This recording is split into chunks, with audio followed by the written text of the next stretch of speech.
조금만 더 기다리면 주님께서 공중에 강림하시고 대환란이 우리 눈앞에 와 있습니다. 아버지여, 하나님의 시간은 정확하게 지나가고 있지만 우리는 아직 준비가 너무나도 일천하고 부족한 가운데 있습니다. 아버지여, 불쌍히 여겨주시고 하나님의 사랑이 우리 마음속에 들어오게 하시고 하나님의 사랑으로 이웃을 사랑할 수 있도록 도와주시옵소서. 사랑이 없이는 아무것도 할 수 없고 사랑이 없이 한 것은 아무 유익이 없는, 하늘나라에도 내 영혼에도 내 모든 주변에도 아무 유익이 없다고 하였습니다.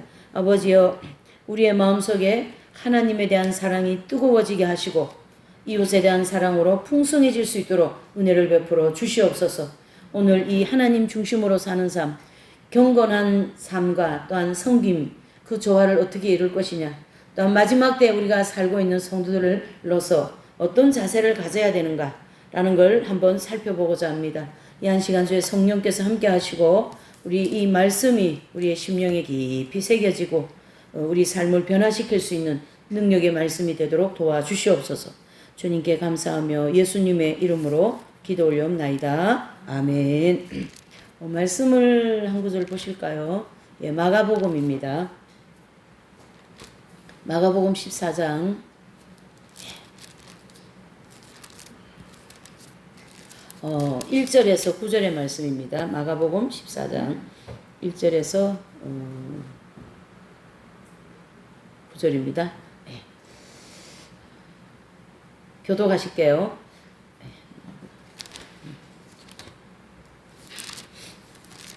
14장 1절입니다. 이틀을 지나며 유월절과 무교절이라 대제사장들과 서기관들이 예수님을 괴계로 잡아 죽일 방책을 구하며 예수님께서 베다니 문둥이 시몬의 집에서 식사하실 때 한 여자가 매우 값진 향유 곧 순전한 나드 한 옥합을 가지고 와서 그 옥합을 깨뜨리고 예수님의 머리에 부으니 어떤 사람이 분명 수고하되 무엇을 사러 이 향유를 300데나리온 이상에 팔아 가난한 자들에게 줄 수 있겠도다 하며 그 여자를 책망하는지라.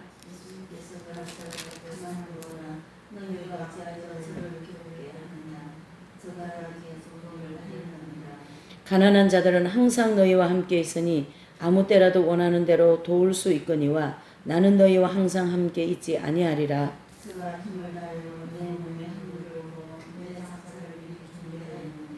같이요. 내가 진실로 너에게 이르노니 온 천하에 어디서든지 복음이 전파되는 곳에는 이 여자의 행한 일도 말하며 저를 기념하리라 하시니라. 아멘. 예. 오늘 이제 하나님 중심으로 사는 삶 주제가 경건한 삶도 우리가 살아야 되고 또 섬김도 해야 되는 거죠. 이웃을 섬기는 거죠. 섬김. 그래서 그것이 조화가 잘 이루어져야 되는 그런 어떤 주제입니다. 그래서 예수님의 그 삶중에서 경건과 섬김의 이 조화를 어떻게 이루셨는가 그 얘기죠. 그래서 예수님께서는 밤이 맞도록 한적한 곳에 가셔서 기도 생활을 많이 하셨고 또 새벽에도 기도를 많이 하셨습니다. 바쁜 틈에도 항상 어떤 조용한 그런 그 기도 장소를 찾으셨죠. 조용하게 묵상 기도를 하기 위해서 장소를 늘 찾으시던 그런 예수님이셨습니다. 또 병자들을 치료하시고 말씀을 증거하시느라고 얼마나 바쁘셨겠습니까? 예수님. 그런데도 밤에는 꼭 기도하는 시간을 많이 가지셨다라고 성경에는 기록하고 있습니다.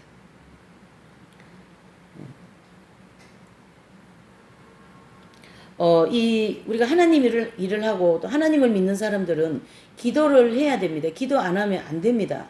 그래서 기도는 영혼의 호흡이다 이렇게 얘기하죠. 그래서 오늘 오전 예배는 우리의 어떤 그 복의 통로가 이제 그 우리 인간의 몸을 하면 동맥, 혈관 가장 중요한 동맥이라고 이제 좀 비유를 하였다면 우리 사람은 숨을 쉬어야 되잖아요. 그래서 육체가 잠시도 숨을 쉬지 않으면 죽습니다. 예. 그래서 심장이 정지되어 버리면 뭐 금방 돌아가시죠. 와 같이 숨을 쉬어야만이 사는데 영혼도 마찬가지다 이렇게 생각하셔야 돼요. 영혼은 숨을 쉬지 않으면 죽어버립니다. 그래서 기도하지 않으면 죽은 믿음이다. 이래 볼 수가 있어요. 예. 기도하지 않는 믿음은 죽은 믿음. 좀 인간적인 거. 그렇죠. 예. 기도해야 된다라는 걸 강조하는 거죠. 예. 예수님은 성경도 많이 보셨어요. 구약 성경이지만 또 예수님은 그 신비스러운 영적인 교통도 많이 하셨습니다. 그래서 예수님은 이 경건 생활이 굉장히 모범적이시죠. 아, 그러면 예수님이시니까 그렇게 얘기하면 안 되죠. 예수님께서 우리에게 그 모범적인 경건 생활을 보여주신 것은 우리에게 그렇게 하라는 말씀인 거거든요. 너희도 이렇게 하여라. 그렇죠. 그래서 형제를 섬기는 대표적인 그 예수님의 장면이 허리에 수건을 두르시고 세숫대야에 물을 떠서 제자의 발을 씻기시는, 그 발 씻기시는, 발을 씻기는데 목적이 아니죠. 그걸 보여드리면서 너희도 이렇게 하여라. 누구에게요? 이웃을 이렇게 섬겨라, 이런 뜻이죠. 이웃을 이렇게 사랑해라, 이웃을 이렇게 존중해라, 이웃을 무시하지 말라, 이런 많은 메시지가 그 안에 들어있습니다. 그것이 바로 경건 생활과 섬김의 조화이죠. 나는 이렇게 경건하게 사는데 저 사람은 왜 저렇게 못 살아? 나는 헌금도 많은데 저기는 아이고 그게 11조냐? 또 나는 열심히 말이지 교회 아침 가고 저녁 가고 새벽에 가고 저녁에 가고 또 주일 금요일 주일 수요일 날 안 빠지고 간다. 근데 너는 왜 그러냐? 이런 마음으로 그런 경건 생활은 죽은 생활이죠. 그러한 마음으로 나는 잘하고 있기 때문에 나는 이 봉사도 잘하고 있기 때문에 그러한 마음으로 하였다면은 그 봉사는 죽은 거죠. 생명이 없다는 뜻입니다. 그래서 예수님은 경건 생활이나 봉사 생활이 늘 조화를 이루고 또 우리에게 그런 모범적인 생활을 보여주시면서 너희도 이렇게 하여라, 그런 뜻이 되는 거죠. 그래서 모든 것이 조화가 필요합니다. 기도만 많이 한다고 해서 되는 게 아니에요. 그러니까 그 수도 생활을 이렇게 보면 이제 그 수도의 태동이 3세기부터 사막에서부터 시작이 되는 거죠. 그래서 수도 생활하면 전부 다 사막으로 들어간 거죠. 또 조금 더 세월이 지나서 중세쯤에서는 산으로 많이 들어갔어요.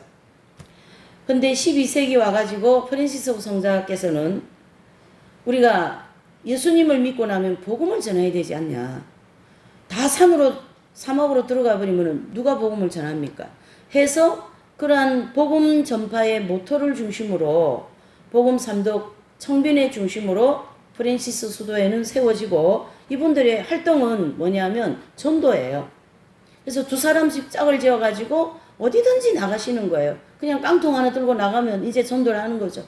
그래서 많은 기적과 또 많은 구원과 또 많은 섬김에, 그러면서도 그 프란시스 그분께서는 길을 가면서도 경건 생활이 유지가 되는 거죠. 그렇죠? 좋은 빵은 이웃을 주고 나쁜 곰팡이스러운 빵은 내가 먹고, 예. 따뜻하게 할 수 있는 것은 이웃에게 주고 형제에게 주고, 예. 추운 것을 오히려 내가 선택하는, 이렇게 섬김과 경건의 조화를 아주 잘 이루시면서 가신 분이 아마 프란시스 성자가 아닐까 이래 볼 수가 있습니다. 예. 이와 같이 한쪽으로 치우치면은 안 돼요. 한쪽으로 치우치는 생활은 좀 독수도 하는 사람들이 그게 많이 되는 거죠. 그래서 그쪽으로만 많이 발달되어 있고 다른 쪽으로 발달이 안 되어가지고 그 부분을 어떤 사람이 치고 들으면 그걸 감당을 못합니다. 그래서 어떤 자아가 깨어지는 과정에서 혼자서는 경건 생활도 잘하고 막 그러는데 두 사람 세 사람 이렇게 모이면 그 사람이 하는 거를 내가 못 받아들이는 거죠. 그러니까 그것을 부딪히다 보니까 이 공동생활이 안 되는 거예요. 그게 독수도 하는 분들이 특징입니다. 그래서 독수도 해가지고 이건 열매 되신 분들이 별로 없습니다. 사실은. 왜? 자아가 골고루 안 깨어지기 때문에. 골고루 섬김과 경건이 이렇게 골고루 되지 않았기 때문에 그런 이제 것이 있죠. 그래서 성인들의 생애를 보면요, 꼭 자신의 경건 생활은 굉장히 철두철미하고 이웃에 대한 봉사 생활도 굉장히 풍성하게 하세요. 십자가 요한 성자도 가만히 보시면 수도자이지만 봉쇄 수도자이지만 이분은 다니면서 굉장히 복음을 많이 전파해요. 수도원에 다니면서 수도자로서 어느 정도 궤도에 올라왔을 때는 수도원을 다니면서 강의를 많이 하셨고 강론을 하셨고, 그전에는 병원, 가난한 집, 가난한 동네 그런 데 다니면서 굉장히 섬기는 걸 많이 하셨어요. 그래서 지금으로 하면은 이제 그 병원에서 간호사 같은 그런 일도 하시고, 예. 예, 그런 섬김의 굉장히 모범적인 그런 모습을 우리가 성인들을 통하여 볼 수가 있습니다. 예수님께 그런 걸 이제 우리 찾을 수가 있는 거죠. 예, 거기도 나와 있죠. 쫄똑바리 신앙이 안 되려면 경건 생활과 봉사 생활을 조화를 이루어야 된다. 그러니까 이 책의 저자이신 선생님은 이 경건 생활과 섬김의 생활을 어떻게 조화를 이루시는가? 이 선생님은 누워 계시는 분이기 때문에 밖에 돌아다니시는 분이 아니잖아요. 그럼 어떻게 섬길 거냐? 자, 성모일가를 보셔요.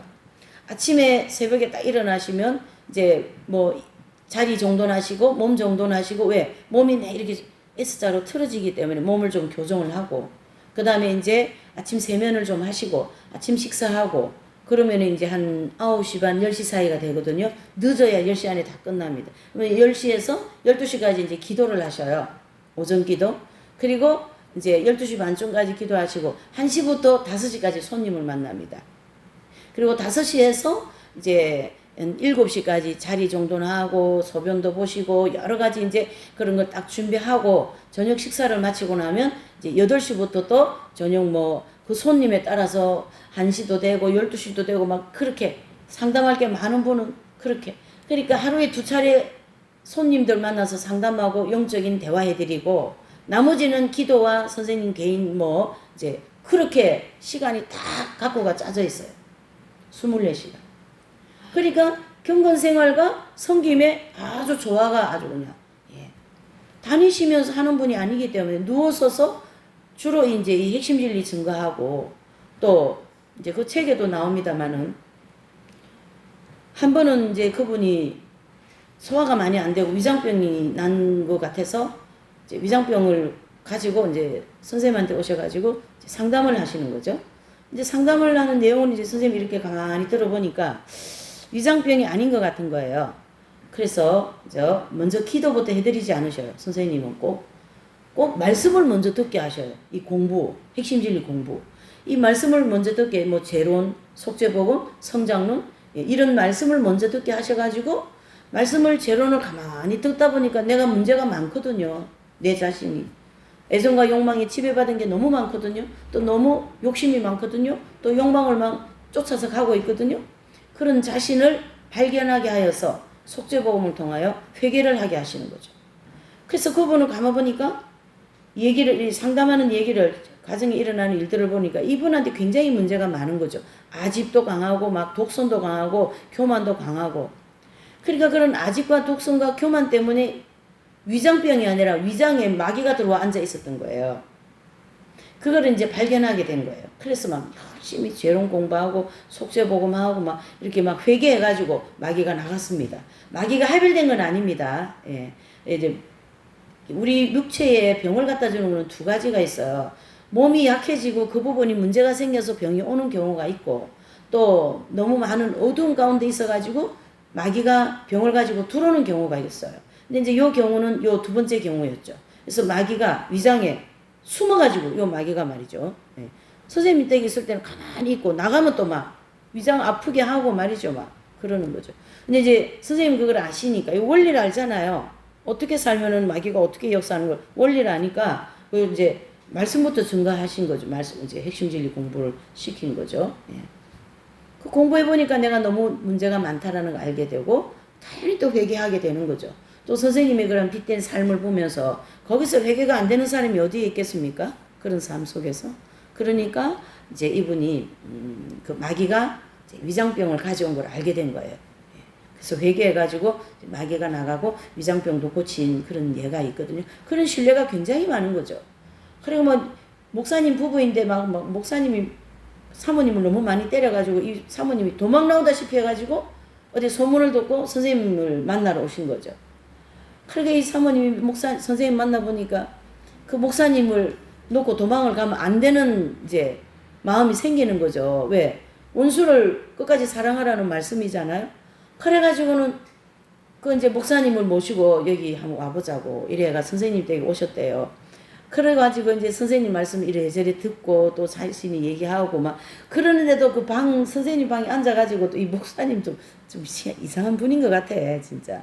막 그러는데도 막 뭐 사모님을 막 윽박지르고 말이지 막 때리려고 그러고 막 그러더라는 거예요. 참. 그런데 이제 선생님 얘기 듣고 또 말씀 듣고 빗댄 삶 그런 거 듣고 이제 쭉 영적인 대화하면서 이제 목사님이 좀 수그러지면서 나갔는데 뭐 또 나가가지고 뭐 들린 소문으로는 뭐 또 저기가 막 부인을 때리고 막 그랬다라는 거예요. 그런 분도 계시는 거예요. 하여튼 그렇다고 우리가 아니 목회자가 되어가 그러면 되냐? 또 그렇게 할 필요는 없는 거죠. 그렇죠? 네. 기도로 해주지 않으면 그냥 침묵하는 게 더 낫겠죠. 쉽게 얘기하면. 이런 모든 것이 다 경건한 생활을 하는 사람이라면 그렇게 버금가게끔 섬김도 해야 된다. 그런 뜻이 되는 거죠. 그 선생님의 그 일과표를 보면은 낮에 한 팀, 저녁에 한 팀, 그러니까 언제든지 손님이, 그래서 손님이 늘 줄을 서가 있는 거죠. 약속이 막 한 달 전 막 이렇게까지 돼 있어요. 예. 그래가지고는 하고 막 말이죠.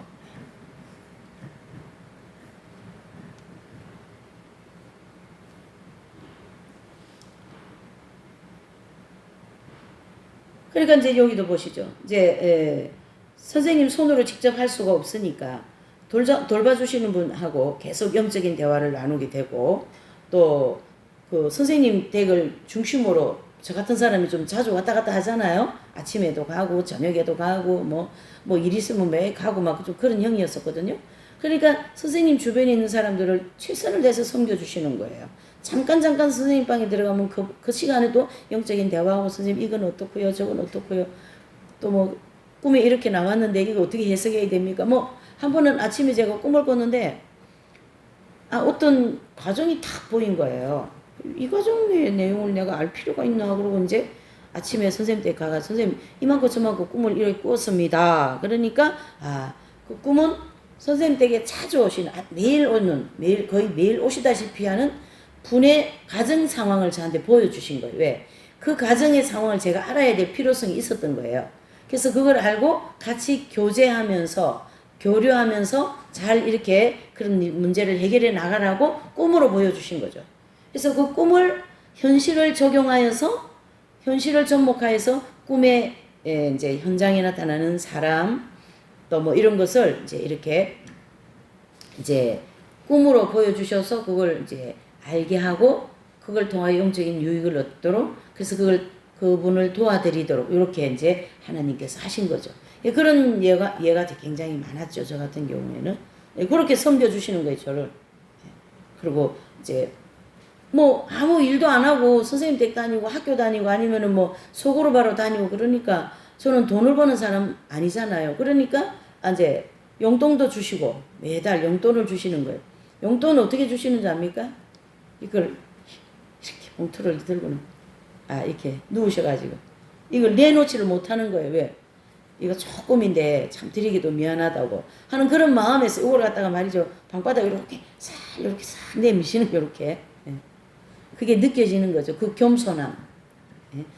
그러니까 참 그 겸손함의 아름다운 섬김이 그냥 뭐 그 향기로 막 풀풀 날라 나오는 거죠. 느끼게 되는 거죠. 그렇습니다. 어떤 경우에는 또 너무 많이 봉사적인 일을 많이 하다 보니 경건 생활을 많이 못 가지는 경우도 있어요. 우리 공동체 같은 경우에는 일을 많이 하는 그런 그 예가 많이 있어가지고 기도 생활이 다들 부족한 거죠. 그래서 늘 기도 생활 부족하다는 소리를 많이 들었어요. 저도 그렇고요. 기도 생활 많이 가지려고 노력을 많이 하는 거죠. 자, 그러면 이 앉아서 기도만 하면 되는가? 봉사하는 생활도 영적 생활이다. 그러니까 24시간 다 영적 생활이 되는 거죠. 그렇죠? 잘 섬기고 또 시간 되면 기도하고 성경 보고 진리 연구하고 이게 다 뭐예요? 다 영적 생활이다. 이게 봉사도 영적 생활이다. 이래 볼 수가 있어요. 그래서 봉사도 주님 중심. 또 주님을 사랑하는 마음으로 한다면 다 영적 생활이 되는 거죠. 그러나 경건 생활과 봉사 생활은 구분되는 것이 좋아요. 그것은 다 포함돼서 영적이라고도 하지만 봉사를 하다가 기회가 될 때 자꾸 영적인 얘기, 진리를 증거하는 얘기, 그러니까 우리가 어떤 대화를 하면서 어떤 주제를 가지고 살아가는가, 이게 굉장히 중요하죠. 자꾸 영적인 주제를 가지고 뭔가를 하려는 노력을 해야 돼요. 또 육적인 얘기를 많이 하다가 보면 내가 자신도 모르게 육적으로 빠지게 돼 있거든요. 그리고 진리하고 자꾸 멀어지게 돼 있어요. 하지만 영적인 얘기를 자꾸 하게 되면 진리하고 이렇게 가까이 되는 거죠. 진리 중심적인 가까이. 그런 것이 숙달이 되어야 된다. 그래야 체계적으로 진리를 증거할 기회도 생길 수 있다. 이게 무슨 얘기냐면요. 이 성경의 심진리를 우리가 이제 그때는 이제 많이 증거해야 되는 필요성을 느끼고 증거훈련을 많이 해야 된다. 그러면서 증거훈련들을 많이 하고 그랬거든요. 그러면은 이 진리 증거에 대하여서 평상시에, 그렇죠? 대화 속에서도 진리 중심으로 대화를 하는 게 있어요. 야, 이건 사랑이 상급이 없겠다. 이렇게 하면 우리가 상급 없지. 이런 대화는 다 진리 중심적인 대화이거든요. 믿음으로 하지 않은 것은 상급이 없다네. 이게 빛일까? 이게 어둠일까? 만약에 이제 어떤 단체에서 원장을 뽑는다, 회장을 뽑는다, 그런다면, 이제 명예욕에 지배받아가지고 내 마음에 내가 회장을 하고 싶다, 원장을 하고 싶다, 뭘 하고 싶다, 이런 마음은 명예욕에 지배받은 마음 상태이거든요. 그럼 우리가 그런 걸 이제, 야, 명예욕에 지배받았네 하면서, 그러면 그게 진리 중심적인 농담적인 얘기라도, 야, 이게 명예다. 그리고 사람은 참 명예를 좋아한다. 그게 다 진리 중심적인 얘기거든요. 어떤 분이 헌금을 했는데 그분이 무명을 했다라는 얘기예요. 그 무명을 한 걸 가지고 이제 어떻게가 알게 되었어요. 그러면 이제 우리가, 야, 상급이다, 상급, 정말 상급이다. 다 진리 중심적인 주제가 되는 거죠. 얼마나 많습니까? 생활 속에 우리가 살다가 보면. 그렇죠? 자, 육적인 얘기는 어떻습니까? 육적인 얘기도 하면 할 게 많죠. 그러나 육적인 주제인 것보다도 영적인 주제가 더 좋겠죠. 자, 성경 핵심 진리를 들으면 자신을 많이 돌아보게 되고, 또 생활도 많이 변화되고, 어떤 K 전도사님도 우리 공동체에 들어오시면서 여러 가지 많이 변했다고 그런 말을 얘기를 여기 이제 계속 주거니 받거니 주제가 있는 거죠. 우리는 이 밝은 빛된 진리 때문에 우리의 삶의 가치관이 바뀌는 거예요. 우리 경건이 엄마가 그 옆에 새벽 예배를 가잖아요. 그러면은 가까이 있으니까 주일날 잠깐 가서 예배를 드리고 오고 그런데요. 그랬대, 그동안에. 근데 그래도 이 사람도 이 핵심 진리를 그래도 많이 들었잖아요. 여기서 사경회도 하고 자기 집에 소그룹도 하고 막 그랬었거든요. 그러니까 이런다. 아유, 목사님하고 사모님 고기를 정말 잘 드시던데요 하면서 여기 목사님들하고 좀 다르더라. 응? 그런 얘기를 하고, 이 진리를, 핵심 진리들을 그래도 저도 들어가지고 그런 게 다 보이던데요. 그러더라고요. 그게 안 듣는 것 같이, 모르는 것 같아도 다 알고 다 보고 있는 거예요, 지금. 그러니까 이 공동체 목사님들하고 밖에 분들하고 좀 이게 자꾸 차이가 나는 거지. 이런 여러 가지 부분이 있어서, 그런 부분들을 이제 왜 그러냐면 이 진리를 들으면 자연은 그렇게 되게 돼 있어요. 그러니까 이 말씀이 얼마나 중요한가, 그렇죠? 말씀이 참 중요합니다. 우리 말씀으로 무장을 해야 됩니다. 은사는 2번이에요. 1번이 말씀입니다. 말씀으로 무장해야 돼요. 1번으로 무장해야 돼요. 그래서 여기도 지금 계속 그 진리 정돈이 잘 돼야 된다.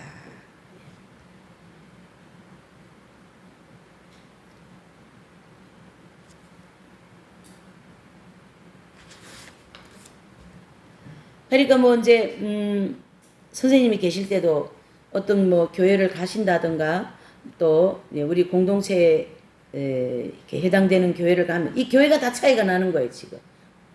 기존 교회에 가서 보면 영 다른 거예요. 이게 뭐 아주 정말 많이 달라요. 기존에 가면요. 너무 많이 달라요. 근데 우리 공동체의 교회는 좀 보기는 후두근하고 뭐 그냥 사람들이 다 그렇잖아요. 뭐 화장도 안 하지, 뭐 별로 꾸미는 것도 없지, 옷은 맨날 뭐 충충한 색깔만 입고 다니지. 그러니 겉으로 보기에는 정말 참 그래요. 그리고 바깥에서 처음에 오면은 여기는 뭐 하는 데냐 이렇게 본다라는 얘기죠. 근데 이제 이따가 보니까 아 이게 뭔가 이제 알게 되고 그렇다라는 얘기죠. 그래서 거기도 보면 나중에 이제 거짓 성자 분도요주 라브로 성자라든가 또 프랜시스 성자의 그런 모습을 보게 되고 이런 모습을 보고 얘기를 듣고 뭐 진리를 듣는 것이 내가 잘못됐구나라는 걸 알게 되는 거죠. 그러면서 머리 손질도 않고 몸을 닦는 것도 않고 그게 이제 무슨 얘기냐면 그전에는 막 머리를 막 엄청나게 꾸미고 막 얼굴에 많은 걸 바르고 했지만은 이 공부를 하면서 그런 걸 다 이제 안 하게 되었다 이런 뜻입니다. 여러분들도 지금 그렇지 않습니까? 예. 아마 이 공부 안 했었으면 여러분들도 멋지게 뭐 머리도 하고 화장품도 바르고 그러지 않겠어요? 또 멋지게. 근데 이거 공부해가지고는 뭐 별로 바르지도 않으시고 응? 그리고 옆에 사람들이 뭐 왜 그러고 다니냐 뭐 그런다며요. 왜 그러고 다니냐. 응? 네. 이게 다 어떤 영향을 받냐면 진리의 영향을 받은 거예요. 사람은 이 진리는 사람을 확 바꿔놓거든요. 그러니까 잘못되어진 진리도 받아들이면 그 사람이 그 잘못된 그 부분에서 아주 확 바뀌어버리는 거예요. 그래서 이 진리라는 것은 굉장히 강력한 힘을 가지고 있습니다.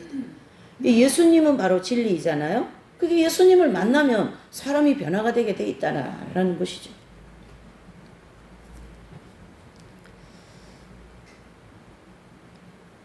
권사님이신데 성경을 백독하셨대요. 성경을 많이 백독은 했지만 읽기는 많이 읽었지만 그 어떤 말씀의 의미라든가 빛이라든가 그런 걸 많이 조명을 못 받으면요 백독한 것이 오히려 소유가 돼가지고 교만이 충만해져 버려. 그래가지고 백독 안 한 사람이 그냥 시시하게 보이는 거야. 내가 성경 백독했는데 내 앞에서 무슨 소리야. 이렇게 이게 곤란한 거예요. 그러려면 차라리 백독 안 하는 게 낫지 않을까? 그러면 그렇게 하면 안 되고 백독하고 성경대로 나도 변화되고 그게 더 중요하겠죠. 그러면 섬김도 저절로 되고 말이죠. 예. 경건생활도 저절로 되고 그렇습니다.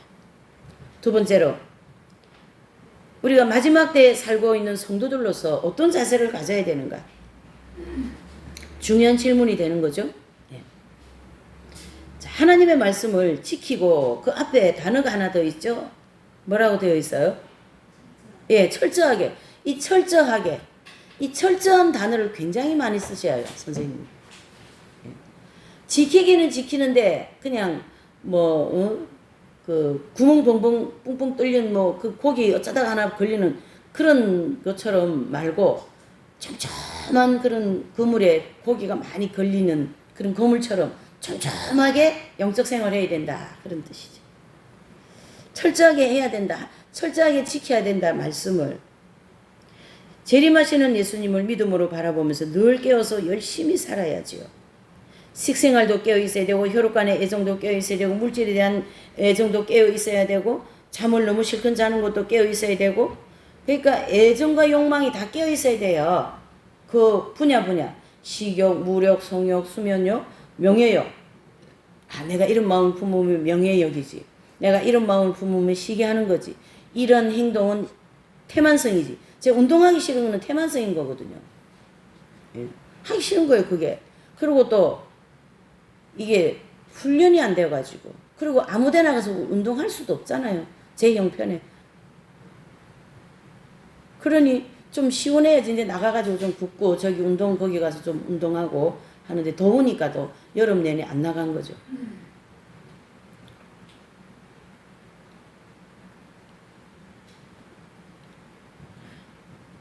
그런 분초마다 생활 구석구석이 다 깨어져야 됩니다. 구석구석의 자아가 다 깨어져야 된다. 혈기도 깨어져야 되고 교만도 깨어져야 되고 이기적인 것도 깨어져야 되고 12가지 성령의 열매를 풍성하게 하면서 생활 구석구석에 분초마다 순간마다 깨어 있어야 됩니다. 이렇게 얘기하는 데가 어디에 있습니까? 분초마다 순간마다. 성자들은 본을 받기 위해 최선을 다해야 되고요. 베네딕토 성자 같으신 분은 수도원에 들어가실 때 모든 재산을 다 버리고 들어갔습니다. 그리고 수도 생활을 하면서 가만히 기도 생활을 쭉 하다 보니까 그 여동생을 주려고 조금 남겨둔 그 재산이 있잖아요. 그게 계속 걸리는 거예요. 응? 내 모든 소유를 다 팔아 가난한 자들에게 나눠주라 하는 이 말씀에 계속 걸리는 거야. 그렇잖아요. 내 모든 소유를 팔아 가난한 자들에게 나눠주고 너는 나를 따르라 그랬는데 동생을 위해서 재산을 조금 남겨놓은 것 때문에 계속 걸리는 거예요. 그래서 걸리고 고민하시다가 그 재산을 다 가난한 그 수녀원에 주고 그 여동생도 수녀원에 들어가도록 이렇게 길을 인도했습니다. 그게 바로 축복의 통로가 아닐까요?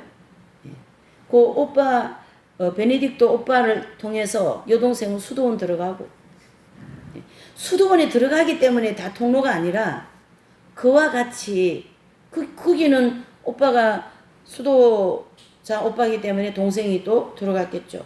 또 다른 통로로 제가 또 복의 통로를 만들 수가 있죠. 아침에 얘기한 것처럼 이렇게 나 자신을 때문에 다른 사람한테 복이 되도록 자꾸 길을 열어주고 또 말을 해주고 또 미우나 고우나 축복 기도를 해주고 그러면 그게 다 복이 되는 거거든요.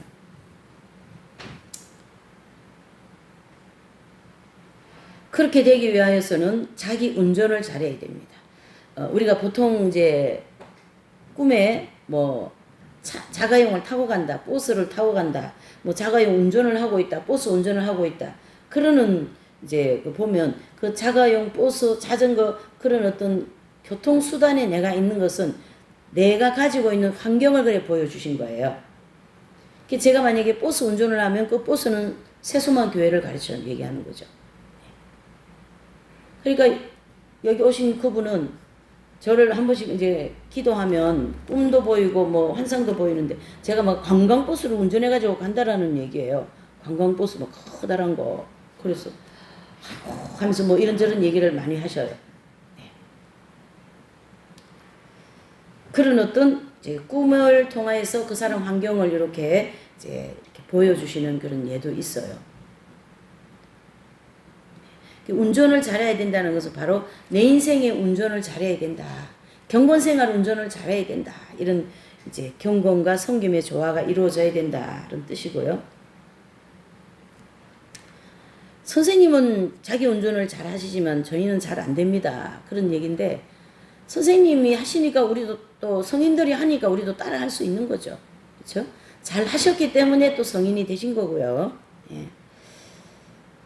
자기 운전을 잘한다는 것이 탱커처럼 앞에 있는 집이라도 운전해서 무너뜨리면서 나가는 것이 아니고 산에서 내려오는 물을 꼭대기에서부터 내려오다가 바위가 있으면 그걸 어떻게 해요? 치고 나가지 않고 어떻게 해요? 옆으로 살짝 이렇게 돌아가지 않아요. 이렇게 물이 돌아간다 아닙니까? 바위를 이렇게.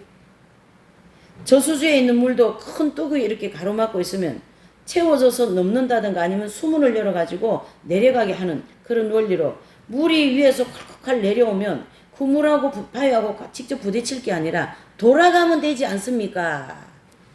그게 영적인 지혜다. 예수님도 그렇게 하셨죠. 사마리아 사람들이 가로막고 못 가게 하니까 제자들이 막 하늘에서 불이라도 내려가지고 이 사람들 다 멸망시키십시다.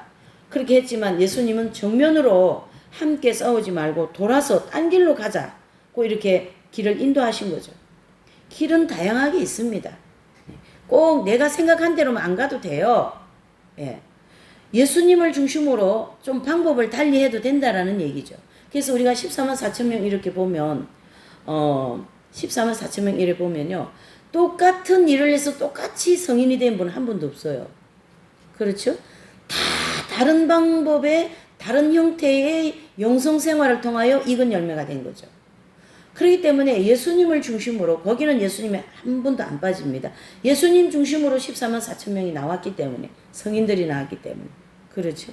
그러니까 그분들의 삶은 다 잔주강이라는 성녀는 특별히 큰 일을 한 게 아니에요. 바구니 들고 나가가지고 뭐 과일집에 가서 좀 썩은 과일이라든가 이런 거 얻어와서 더 가난한 자들에게 나눠주면서 성녀가 되는데요. 그렇게 하여서 이분이 이제 수도원이 세워집니다. 잔주강 수도원이 수녀원이 세워지는데, 수녀원에서 이제 이분이 이제 총장, 원장으로 있는데, 이제 후배들이 많이 들어와가지고 이제 수녀원이 이제 이렇게 커졌잖아요. 그럴 때 그 수녀들이 들어오셔가지고 있는 분들이 이 잔주강 이분, 그러니까 창립자이잖아요. 대장상이죠. 원장은 장상이 아니에요. 원장은 그냥 회장 같은 2년 직으로 이제 바뀌는 거고, 장상은 그분이 창립자든가, 예? 이 수도원을 세웠다니 그런 분을 장상이라 그러는 거예요. 영적인 어떤 그런 중심부 있는 사람. 자, 그러면은 이 잔주강이라는 분은 그런 이 수도원을 창립한 분이고 장상이잖아요. 근데 이 잔주강 이분도 아마 세 번째 연단의 그 과정을 통과시킨 것 같아요. 하나님께서.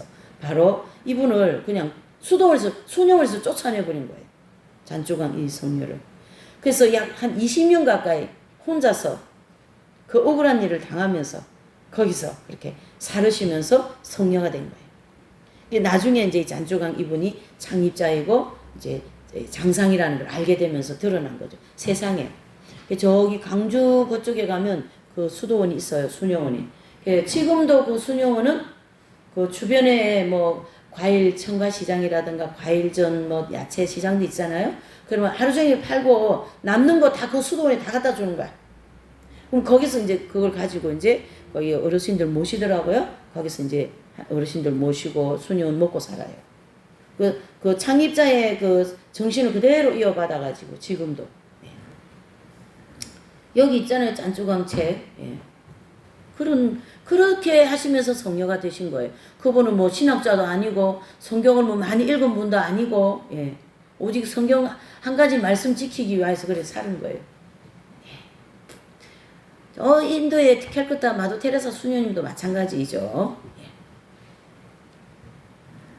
이렇게 비껴가면 된다라는 거예요. 나하고 똑같은 색깔을 하라고 생각하면 안 되는 거죠. 부딪힙니다. 그 사람은 반드시 다른 색깔을 가지고 익은 열매를 만들고자 하는 하나님의 어떤 그런 그 계획이 계시거든요. 그래서 예수님처럼 싸우지 말고 다른 길로 가면 되지 않습니까? 다양한 길이 있다라는 얘기죠. 다양하게 나에게 부딪히는 길을 잘 헤치고 나가는 것이 운전을 잘하는 것이다. 그게 바로 자아가 깨어지는 거죠. 자아는 깨어져도 그대로 있고 옥합이 깨어져도 깨진 조각은 그대로 있잖아요. 그러면 옥합이 깨어졌으면 그 옥합을 다시 붙이면 또 그 옥합 항아리가 되는 거예요. 그런데 이제 이런 차이가 있어요. 한번 깨어진 항아리를 다 조각을 붙여가지고 만들어 놓은 항아리와 한 번도 깨어지지 않은 항아리 이렇게 두 개 놓고 건드리면 어떤 게 먼저 깨어질까요? 그렇죠. 그 원리를 지금 여기서 적용한 거예요. 자아가 한번 깨어진 부분은 그 다음에 그 똑같은 원리로 또 부딪히면 잘 깨어집니다. 왜? 한번 깨어졌던 자아이기 때문에. 그러나 그 자아는 그대로 있어요. 그러나 한번 깨지고 또 깨지고 또 깨지고 하면은 걔가 이제 바글바글 가루가 되어가지고 붙어도 금방 푹 자아가 없는 것처럼 된다. 그 원리입니다. 그래서 하나님은 이 사람에게 어떤 부분을 깨트리는데 그 부분이 강해가지고 안 깨어지죠. 그러면 깨어질 때까지 계속 그러면 이래 보시는 거죠. 누가 이기냐 내가 이기냐. 하나님과 대결해서 누가 이기시겠습니까? 하나님이 이기시죠. 그러니까 내가 깨어져야 되는 거예요. 자, 깨어지면 그 다음에 또 그 환경이 왔습니까? 그때는 잘 깨어지는 거예요. 세 번째 더 잘 깨어지죠. 네 번째 더 잘 깨어지죠. 그러면 다른 사람 보기엔 저분은 참 겸손하다. 저분은 자아가 잘 깨어진 것 같아. 이렇게 비춰지는 거예요. 네. 그래서 이 옥합이라는 예화를 여기다가 이제 들여놓은 거죠. 네. 그래서 이 자아라는 것은 깨어져도 그대로 있고 안 깨어져도 그대로 있다. 그러나 옥합이라는 항아리가 깨어져서 조각을 다 맞춰놨는데 다음에 그걸 한번 건드리면 금방 깨어진다. 그러나 또 옥합이 되지요. 해서 이긴 자들은 자아가 다 깨진 분들이고 광야에서 하나님께서 하나하나 다 이렇게 깨어져 나가게 하셨다라는 거죠. 우리도 생활 구석구석에서 매일매일 자아가 깨어져야 됩니다. 그래서 자아가 다 깨어진 사람이라도 자아는 그대로 있다라는 거죠. 그러나 깨어진 옥합이라면 살짝만 건드려도 와르륵 무너지잖아요. 다 깨어진 것을 다시 맞춰놓는 것이니까요. 그래서 살짝만 건드려도 바람만 살짝 불어도 와르륵 무너지는, 즉 깨어지지 않는, 그러니까 바람만 살짝 불어도 이 바람은 시험이라고 생각하세요. 바람이라고 하는 시험이 내 환경에서 저거 이게 바람, 즉 시험이 될 것 같다 하면은 빨리 그거를 받아들이고 아니면은 거기를 피한다든가 이렇게 해버리면 어떻게 해요? 부딪히지 않잖아요. 그게 깨어지는 거야. 성품이 이걸 내가 갈고 맞겠다, 이걸 내가 말겠다라는 그 마음이 없어져야 되는 거예요. 근데 처음에는 그 마음이 반드시 있습니다. 누구나가 다 있습니다. 그거는 자아기 때문에. 그걸 하나님이 많이 깨뜨리고 적게 깨뜨리는 거에 따라서 이제 차이점이 있는 거죠. 자, 거기도 깨어지지 않는 옥합은 어떻습니까? 바람이 불어도 깨어지지 않고 부서지지 않아요. 그거의 차이점이다, 이런 뜻이죠.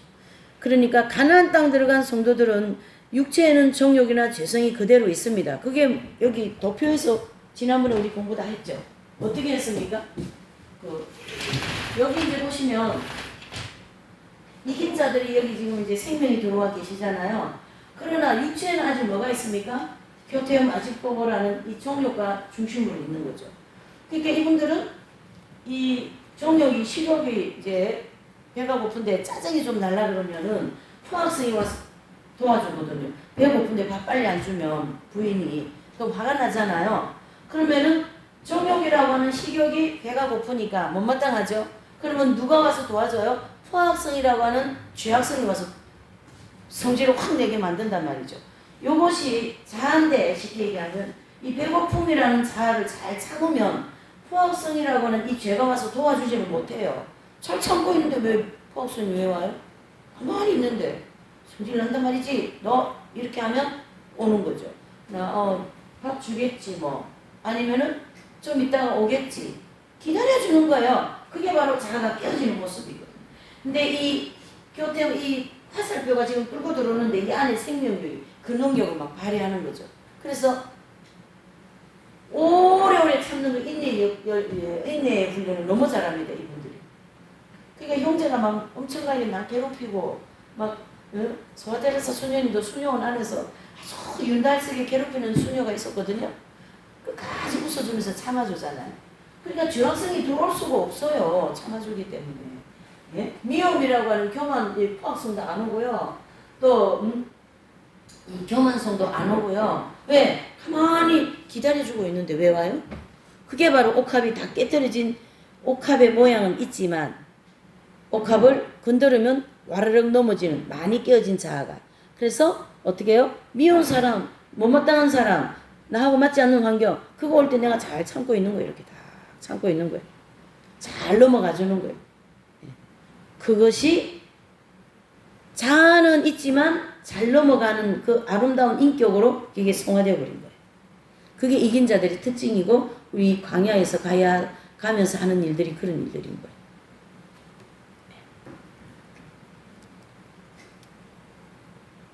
자기 부인.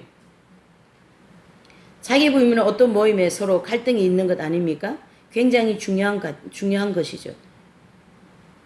제일 중요한 거죠. 어떤 단체, 그렇죠? 저도 이제 그 단체 생활을 많이 했기 때문에 그런 경우를 얼마나 많이 봤겠어요. 근데 이제 그 단체에서 누가 뭘 해와야 되는데, 그 회의 때 이게 서류가 안 해와져 있는 거예요. 그러니까 그거를 주도하는 사람, 인도하는 사람이 못 견디더라고요. 아주 날탱이지. 그걸 막 못 견디는 거예요. 그거 왜 빨리 안 해왔냐, 이거라, 지금. 그래가지고 처음에 깜짝 놀라서, 야, 성격 대단하다, 저거. 예? 근데 세월이 흐르니까 그게 다 깨어져가지고, 이제, 예? 그런 게 그랬어요. 그럼 나중에 오세요. 아니면은 지금, 이렇게 아주 스무스하게 잘 넘어가는 거예요. 그렇게. 그게 깨어진 모습입니다.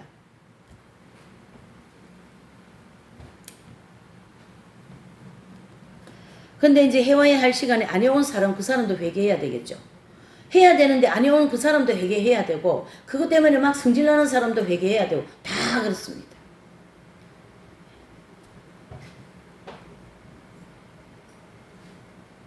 거기에 이제 어떤 신뢰가 하나 있습니다. 어떤 집에서 음식을 나눠 먹기로 했는데 하나님께서 그 모습을 탈선한 걸로 보여주신 거예요. 그 계시로 그걸 어떤 빛의 길에서 탈선한 걸로 보여주시는 거예요. 꿈에. 그 꿈을 꿨지만은 해석을 잘하지 못하면 뚱뚱한 그런 길로 나갈 수가 있지만 이제 저희가 있을 때 선생님하고 같이 있을 때는 이 꿈이나 계시나 이런 걸 굉장히 환경을 중심으로 진리 중심으로 해석할 수 있는 그런 걸 굉장히 많이 배우게 되었어요. 선생님을 통하여서. 그래서 이제 꿈에 막 뭐 빨래하고 목욕하고 화장실 가서 변복하는 전부 다 회개하는 걸 보여주신 거, 회개하는 것으로 해석하면 되고 또 이제 막 옷이 말이죠, 회색 아니면 옷이 좀 더럽고 아니면 밑에 반바지만 입고 위에는 막 뭐 소대나시만 입고 이러고 다니는 막 그런 모습을 보여주는 것은 이제 그 사람의 행실이 굉장히 육적이다 아니면 죄성의 지배를 많이 받고 있다 이래 볼 수 있는 거죠. 그렇게 어떤 분이 서점에서 자기가 보니까 이 책이 너무 은혜가 되는 거예요. 그래서 어떤 목사님이 들어오니까 목사님 이 책 사서 보세요. 너무 은혜롭습니다. 이랬어요. 근데 이제 이 목사님은 내가 책 사러 들어온 목적이 있을 거 아니겠어요. 서점이니까. 나는 어떤 다른 서적을 사러 왔는데 어떤 분이 자꾸 다른 책을 권하는 거죠. 그래서 그럼 나는 지금은 이 책 살 돈 없으니까 말고 다른 책 사러 들어왔으니까 다음에 살게요. 그러면 예, 목사님 이거 다음에 꼭 사서 보세요. 굉장히 좋더라고. 그러고 말아야 되거든요. 근데 끝까지 그러면 목사님 외상으로 사세요. 여기 외상도 준다고 막 이런 거예요. 그러면 좀 열심히 있고 뭐 전도도 열심히 하는 분인데 이제 기도회라는데 계시에 이제 그 교회에 막 흰 백돼지가 뭐 온 이 교회를 막 휘젓고 다니는 거예요. 백돼지가. 자, 이 백돼지, 돼지는 뭐예요? 아집을 상징하잖아요. 흰색이잖아요. 책을 사보라 하는 것은 나쁜 일이 아니란 얘기죠. 그렇죠? 근데 상대에 따라서 조금 있다가 사겠습니다. 조금 있다가 먹겠습니다. 조금 있다가 가져오겠습니다. 그러면 그걸 존중해서 그러면 좀 있다가 아니면 있다가 사보세요. 그러고 말아야만이 그게 비친 거예요.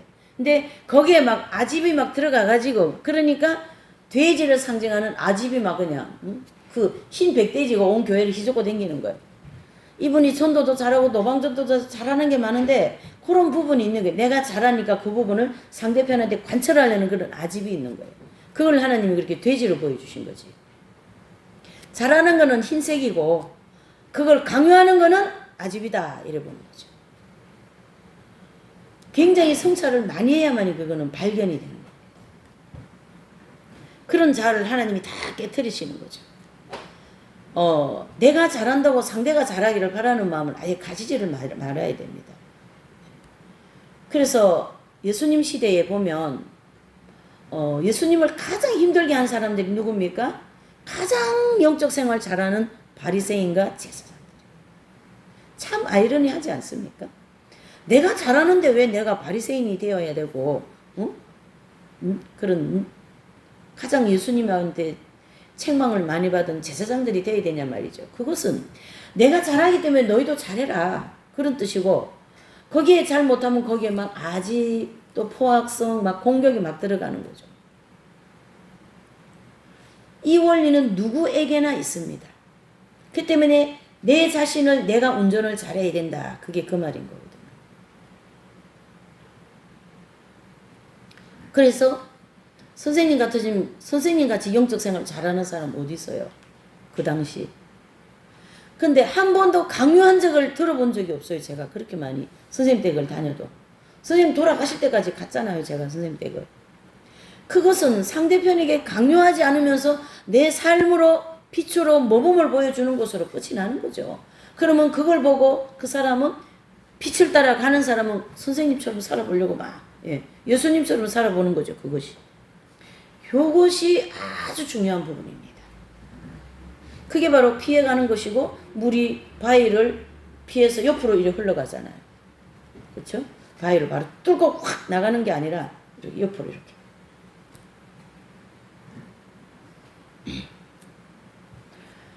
저도 우리 식구들 중에 제가 별로 부모님을 속삭인 적이 없는 그런 유형의 사람이기 때문에 우리 형제들을 처음에는 많이 비판을 많이 했어요, 제가.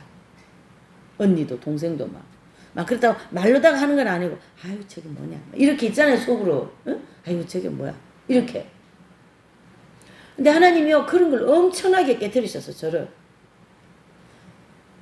그런 마음을 품고 있을 때는 형제들한테 절대 인정을 못 받게 하십니다.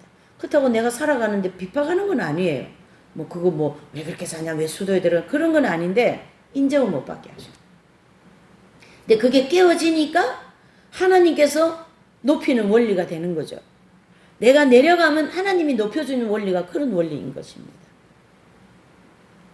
이거는 절대 연단과 훈련을 통하여 되는 거지 지식으로만 되는 것이 아니에요. 그래서 일단 지식이 우리가 들어왔으면 그대로 살으려고 노력할 때 하나님이 그러한 결과를 만들어내시는데 그게 바로 성령의 열매인 거거든요. 성령의 열매.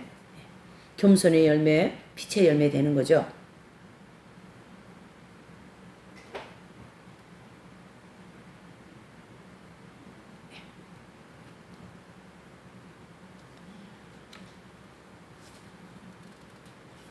어떤 분은 글 쓰는 솜씨가 좋아요. 저는 글 쓰는 솜씨가 별로 없습니다. 글씨, 이 문장력이 없습니다. 근데 이제 글을 잘 쓰는 사람은 어찌 제가 딱 보니까 그렇더라고요. 글을 잘 쓰는 사람은 언변이 별로 없어. 언변이 좋은 사람은 글씨를 못 써요. 글을 못 써요. 글씨가 아니고 글을. 예. 그런데 이분은 글을 잘 써요. 글을 가지고 많은 사람한테 감동을 끼치는 그런 재능이 있는 거죠. 그러면 이분은 글을 써서 사람들을 섬기는 일을 해야 되는 거예요. 글을 잘 쓰려고 노력하는 게 자아가 깨어지는 거예요. 그러나 언변이 좋은 사람은 증거를 많이 해서 사람들을 섬기는 그런 일을 해야 되는 거예요. 이와 같이 사람마다 재능도 다르고 일하는 방법도 다르고 생각도 다르고 다 다르기 때문에 나와 같이 되어지기를 바라는 마음은 그거를 첫 번째로 깨트려야 됩니다. 그래야만이 그 공동체가 조용하고 그 가정이 조용하고. 뭐 요즘에는 뭐 여자가 대세니 그것도 잘못된 거예요. 무슨 여자가 대세요? 대세는 위치에서 자기 위치에서 자기 역할을 잘하는 것이 가장 빛이요 아름다운 그 가정이죠. 예. 그게 바로 대접받으려고 하는 그런 마음을 가지고 있으면 불평불만이 많이 나와요. 대접을 받으려고 하면 남을 먼저 대접하고 침묵. 예, 제가 이제 우리 경건이 엄마가 예수님을 안 믿는 집안에서 우리 집에 와서 예수님 믿게 됐거든요. 그걸 제가 말로는 안 하지만 굉장히 그거를 제가 마음으로 핍박을 많이 한 것 같아요. 그러니까 그 사람이 알아버려요, 그거를. 그러니까 저를 어려워하는 거예요. 저도 연단을 받으면서 그걸 터득을 한 거죠. 그러니까 그런 마음이 없어지니까 하나님이 다 그렇게 하시는 거죠. 예. 내 마음에 저 사람을 향하여 뭔가를 품고 있다면 절대 역사 안 하십니다.